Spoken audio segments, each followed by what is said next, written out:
Every atom model you held in school had a fatal design flaw. You remember the kit, painted wooden balls snapped onto plastic pegs. But in the real universe, an atom has no hard surface and chemical bonds are not sticks.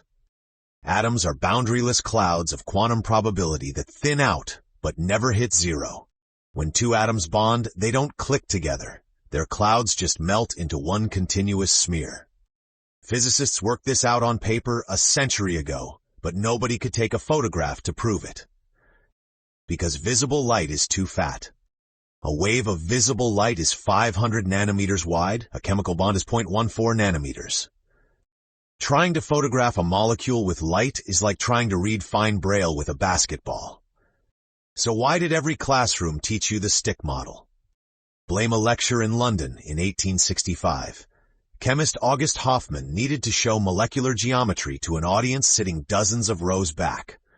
He took a croquet set, painted the wooden balls, white for hydrogen, black for carbon, red for oxygen, and drilled holes for rods. At their true scale, the balls collided into an unreadable clump. So Hofmann shrank the balls, stretched the rods, and accidentally invented something that does not exist in nature: empty space inside a molecule. It took 144 years to undo that demonstration. In 2009, an IBM team in Zurich cooled an atomic force microscope to 5 Kelvin, colder than deep space. At the absolute tip of a microscopic probe, they picked up a single carbon monoxide molecule, pointing down, an atomic fingertip. They swept it half a nanometer above a molecule of pentacene. A fraction of an angstrom too low, and the tip destroyed the sample. Too high, and the signal died.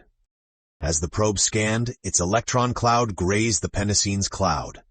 Because the Pauli exclusion principle forbids electrons from occupying the same space, the sample shoved back, altering the vibration of a microscopic quartz tuning fork. 20 hours of blind tactile scanning. Then the computer rendered the data, 5 faint, glowing hexagons. No separate balls, no connector pegs, just bright ridges where electron clouds pooled and pushed back against the probe, one solid, unbroken object. Right now, if you press your hand flat against a table, nothing is touching.